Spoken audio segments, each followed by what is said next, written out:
Assalamualaikum warahmatullahi wabarakatuh.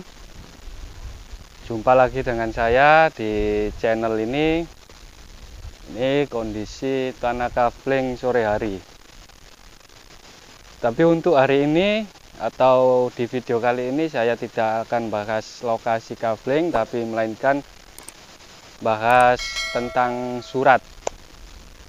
Jadi surat apa saja yang diterima apabila terjadi jual beli di kaflingan. Untuk video lengkapnya simak sampai selesai.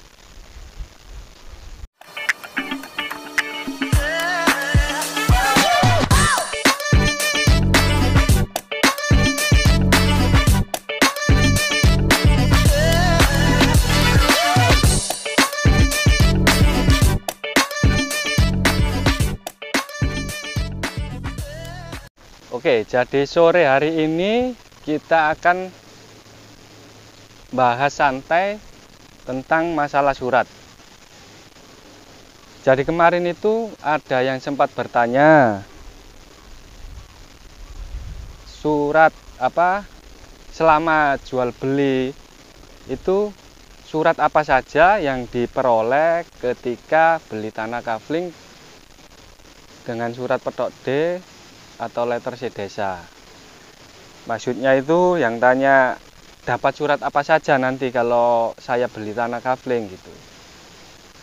Nah, kita mulai dari pembahasan untuk pembelian secara cash. Jadi nanti kalau Anda beli tanah kafling secara cash itu dapat surat satu, surat petok D atau letter C desa.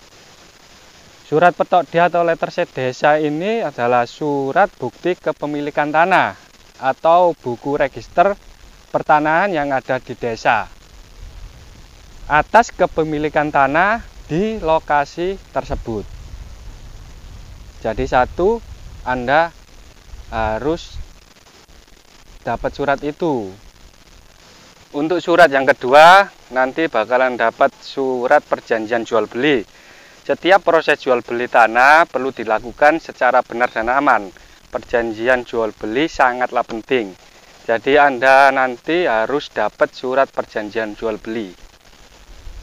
Untuk yang ketiga, dapat surat riwayat tanah atau riwayat tanah. Riwayat tanah ini adalah salah satu alat bukti tertulis untuk menunjukkan kepemilikan tanah atau sejarah pemilik tanah sebelumnya. Jadi biar ada rentetannya. Surat yang selanjutnya atau surat yang keempat itu SPPT PBB atau pajak bumi bangunan.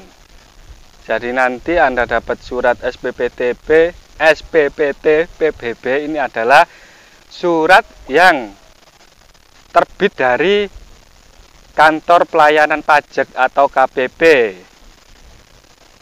Terkait pajak tertuang dalam 1 tahun. Jadi pajak ini terbit dalam 1 tahun sekali. SPPT ini sudah diatur dalam Undang-Undang Nomor 12 Tahun 94 tentang pajak bumi bangunan. Jadi Anda kalau pembelian secara cash itu dapat 4 surat ini. Petok D, surat perjanjian jual beli, surat riwayat tanah, dan SPPT PBB. Untuk selanjutnya bisa minta tambahan surat PPJB atau perjanjian pengikatan jual beli. Surat ini atau surat perjanjian pengikatan jual beli ini bisa dilakukan atau bisa ditulis dikerjakan di notaris. Jadi PPJB ini terbit dari notaris. Gunanya untuk mengikat jual beli secara sah.